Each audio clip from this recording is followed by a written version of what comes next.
अस्सलामुअलैकुम। आज की वीडियो में हम बीटीसी, डॉज कॉइन और एथेरियम के बारे में डिस्कशन करेंगे। बीटीसी के कुछ लो टारगेट्स हम देखेंगे, इसी तरीके से एथेरियम के डेली चार्ट पे और शॉर्ट टाइम पीरियड हमारे पास जो ट्रेड अपॉर्चुनिटीज बनती हैं उसके बारे में डिस्कशन करेंगे। और मोस्ट इंपॉर्टेंटली हम डॉज कॉइन को देखेंगे, जो कल एलन मस्क ने मार्केट को एक दफ़ा दोबारा इंटरप्ट करने की कोशिश की लेकिन अनसक्सेसफुल रहा। उसके बारे में कुछ डिस्कशन करेंगे। मार्केट में एज सच कोई एक्टिविटी नहीं हो रही, कोई वोलेटिलिटी नहीं है मार्केट में। जिस तरीके से एक्सपेक्टेशंस थी कि हमारे पास थर्सडे और फ्राइडे को मार्केट वोलेटाइल होगी और मार्केट जो है ना वो सडन मूव्स लेगी, लेकिन मार्केट ने एज सच कोई वॉलेटिलिटी या वोलेटाइल मूव नहीं लिया जिससे हम जो है ना वो मार्केट में क्विक प्ले करके हम प्रॉफिट्स बना सकते हैं। लेकिन स्टिल मार्केट इस टाइम पे कम्प्लीटली बोरिंग है। मार्केट में कुछ एक्टिविटीज़ नहीं हो रही।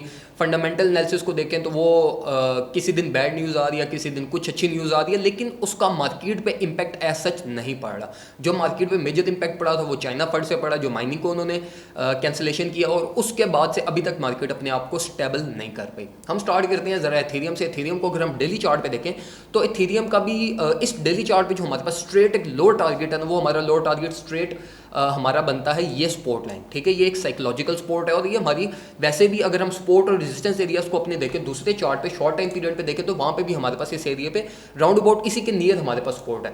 जो हमारी नेक्स्ट लेवल ऑफ सपोर्ट मिलती है बनती है अगर आप लॉन्ग टाइम इन्वेस्ट करना चाहते हो। फॉर एग्जाम्पल अगर आप 1-2 साल के लिए इन्वेस्ट करना चाहते हो या राउंड अबाउट आप 4-5 महीने मिनिमम इन्वेस्ट करना चाहते हो तो फिर आप वेट करो। फिर आप अभी मार्केट में इंटर ना होना, वेट करो, मार्केट को ड्रॉप होने दो ऑल द वे डाउन 19, 20, 1800 के करीब करीब आने दो। अगर हम नेक्स्ट 4 to 5 वीक्स के बारे में डिस्कशन करें तो मार्केट एक्सपेक्टेशंस है कि हमारे पास मार्केट 800 बिलो फॉल कर जाए। अगर हम शॉर्ट टाइम पे देखें तो इथेरियम इस टाइम पे फॉल कर चुका है और जो हमारा नेक्स्ट लेवल ऑफ सपोर्ट बनता है, अगर हम जो अभी जो फिनोमेना मैंने अभी आपको डिस्कस किया उसके अकॉर्डिंगली देखें तो 2020 पे हमारे पास हमें कुछ लेवल ऑफ सपोर्ट मिलेगी और ये चीज़ कंफर्म है। कंफर्म किस तरीके से है, यहाँ पे अगर आप देखो तो यहाँ पे जो हमारा साइकिल स्टार्ट हुआ था ना, साइकिल का मेजर रन इस पॉइंट एक्स हुआ था। तो यहाँ पे हमें लाजमी जो है ना वो शॉर्ट टाइम हमें रिलीफ मिलेगी, प्राइस यहाँ पे फॉल करेगी और हमारी कुछ रिलीफ, बहुत इंपॉर्टेंट रिलीफ, मैं नहीं कहता कि यहाँ से मार्केट कोई hundreds of dollar upward travel कर जाएगी, नहीं, लेकिन स्टिल यहाँ से मार्केट 80-90 डॉलर्स अपवर्ड साइड पे ट्रैवल करेगी, हमें रिलीफ रैली देगी।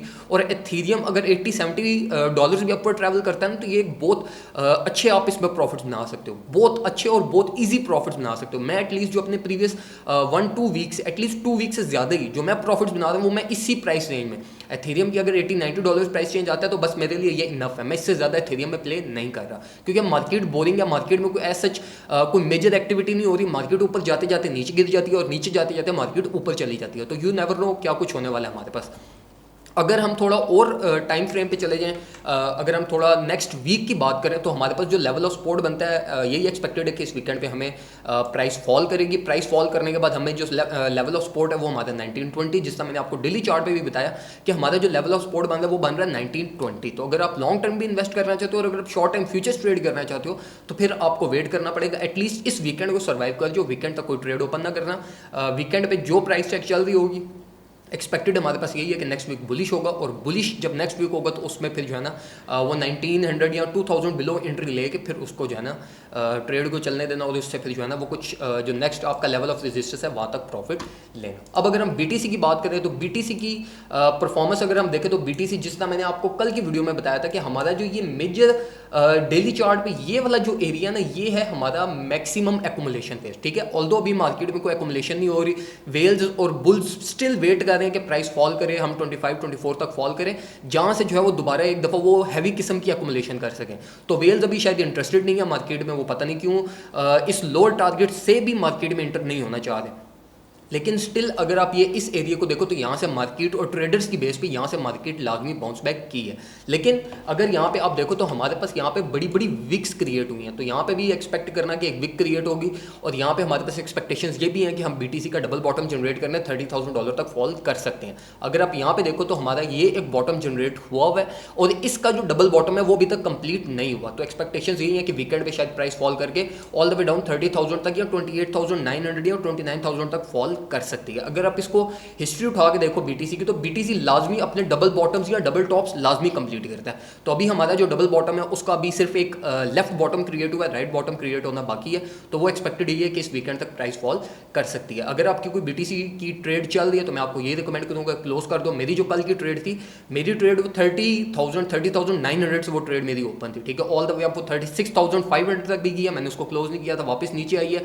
मैंने कल के दिन में उसको $2,500 को और बैलेंस बोनस भी ऐड किया था, लेकिन जो मेरी एवरी डॉलर कॉस्ट थी वो कुछ आ गई 32,400 500 पे। मैंने उस ट्रेड को 33,700 पे आई थिंक मैंने कल ही रात को क्लोज कर दिया था, क्योंकि एक्सपेक्टेशन यही है कि मार्केट ने फॉल करना है 30,000 तक, 29,000 तक फॉल कर सकती है, लेकिन ये चीज़ याद रखना कि मार्केट कहीं से भी रिवर्सल ले सकती है मार्केट रिवर्सल, इसलिए मार्केट को और अपने पोर्टफोलियो को प्रॉपर तरीके से मैनेज करना। अब अगर हम डॉज कॉइन के बारे में बात करें तो डॉज कॉइन को कल फिर एक दफ़ा जो है ना वो एलन मस्क ने दोबारा मार्केट को इंटरप्ट करने की कोशिश की। दो ट्वीट्स उसने कंसिस्टेंट दो ट्वीट्स की उसने, जिसमें जो है ना वो डॉज कॉइन के उठाता रहा। तो अभी एज सच को मार्केट पे इंपैक्ट नहीं पड़ा, ठीक है। मार्केट यहाँ से ऑल द वे अप हमारे पास उसने ट्रैवल किया, ऊपर की तरफ गई 0.23 से लेकर 0.27 तक गई, लेकिन फिर उसी तरीके से फॉल करती करती वापस अपने उस स्टेज पे 24 आवर्स टाइम स्पैम में वापस आ गई। एक जो अच्छी चीज़ है वो ये है कि इस ट्वीट से मार्केट पे, बाकी रेस्ट ऑफ मार्केट पे इतना ज़्यादा इंपैक्ट नहीं पड़ा। बीटीसी और एथेरियम को अगर हम देखें तो बीटीसी एथेरियम की हमारे पास एक्सपेक्टेशंस थी कि प्राइस ने अब जो है ना वो शॉर्ट टाइम करेक्शन लेनी है, वो करेक्शन उसी तरीके से हमारे पास हुई, लेकिन जो एलन मस्क जिस तरीके से पहले ट्वीट्स करता था मार्केट पूरी क्रैश कर जाती थी, उस तरीके से इंपैक्ट नहीं पड़ा, जो कि एक गुड साइन है। तो डॉज कॉइन में मैं आपको स्टिल रिकमेंड नहीं करूंगा कि आप इसमें इन्वेस्ट करो, लेकिन अगर हम डॉज कॉइन को देखें तो डॉज कॉइन जो है वो भी एक बुलिश, ये जो फिनोमेना होता है ना जिसमें प्राइस एक कैंडल में ऊपर जाती है, ये होता हमारे पास बियर फ्लैग है, ठीक है। लेकिन अगर बियर फ्लैग प्राइस गिरती गिरती अपने जो उसका इंस्टेंट स्टार्ट होता है ना उसको टच कर जाए ना, तो ये फिर एक किस्म का बुलिश केस बन जाता है। और एक्सपेक्टेशंस यही होती है कि प्राइस जो है ना वो एटलीस्ट हमारे पास राउंड अबाउट 5-10% हमारे इनिशियल पंप की हमें रिकवरी देती है। तो शॉर्ट टाइम हमारे पास ये पॉसिबिलिटी है कि डॉज कॉइन जो 0.25 को टच कर सकता है वीकेंड पे। तो अगर आप ट्रेड करना चाहते हो तो इस पर ट्रेड कर सकते हो। ऑल्दो डॉज कॉइन जो है वो अपने बॉटम्स पे ही है, इससे ज़्यादा ये गिरेगा नहीं। 0.1912 0.2 यहाँ तक ये मैक्स गिर सकता है, इससे ज़्यादा इसकी पॉसिबिलिटी नहीं है डॉज कॉइन की अगर हम इसको शॉर्ट टाइम देखें।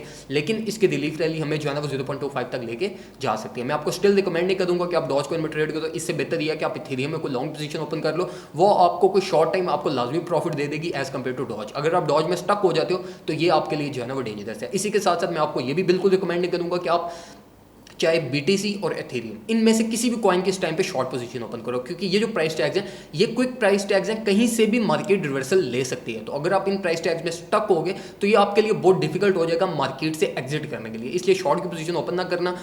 स्टिल जो प्राइस टैग्स चल रहे हैं वो लॉन्ग पोजीशन के लिए सेफ है एज कम्पेयर टू शॉर्ट। तो ये सारी इन्फॉर्मेशन थी जो मैं आपसे आज की वीडियो में शेयर करना चाहता था। उम्मीद करता हूँ आपको वीडियो पसंद आई होगी। वीडियो को लाजमी लाइक करो, लाजमी लाइक करना है। कमेंट सेक्शन में कोई और चीज़ पूछना चाहते हो वो पूछो, और चैनल को सब्सक्राइब मस्ट कीजिएगा। थैंक यू सो मच, अपना ख्याल रखिए, अल्लाह हाफिज़।